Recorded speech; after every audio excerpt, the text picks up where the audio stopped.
phase quickly after being produced. It does not persist over time. So, just like in how we talk, kapag nagsasalita tayo, just simply, mabilis siya nag-behave. Ang mga boses natin, if we are communicating, especially talking to someone, ang mga salita natin is sometimes, or one time lang talaga siya nangyayari. Just like in pag nag-greet tayo ng teacher. Yung salita natin is nila natin siya maririnig nila. And halimbawa, mag-greet tayo ng good morning. So, yung good morning na yun, hindi na natin siya maririnig unless recorded siya.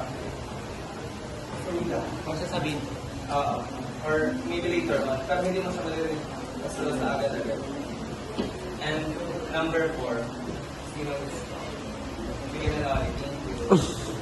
Interchangeability. A speaker can both produce and comprehend the same linguistic messages. So that's a simple din. Then ano siya, self-explanatory na siya kasi a speaker can both produce and comprehend the same linguistic message. So in short, tayo as a speaker, we can we can send or receive messages. And number 5, total feedback. Speakers can hear and monitor their own speech, producing as they are speaking.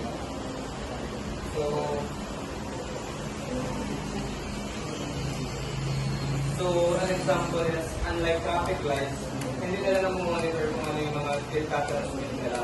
Pero as humans, we can perceive kung anong meaning na sinasabi natin. So, mas makaintindihan natin siya at makakagib tayo ng feedback kung ano yung sinasabi natin.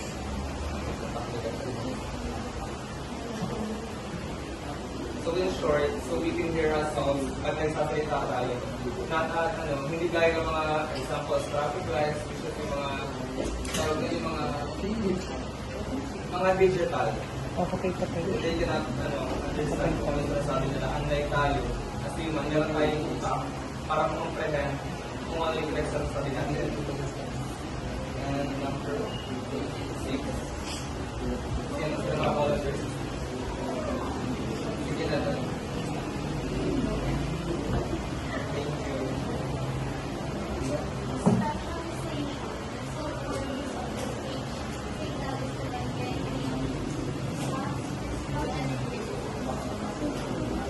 So, specialization.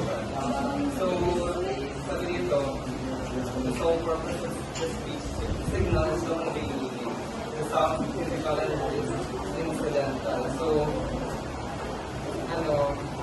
ito, nire-refer siya kung paano tayo ng mga organs, kung paano serve ang mga organs natin, on how it functions.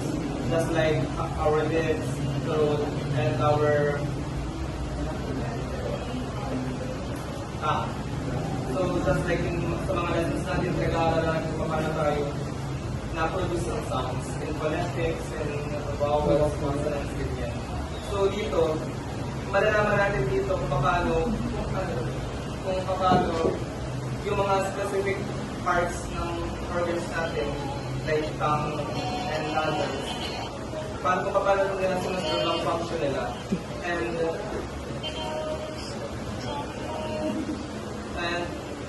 sinasabi dito na each role has its unique part. And sino na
word and the meaning it represents.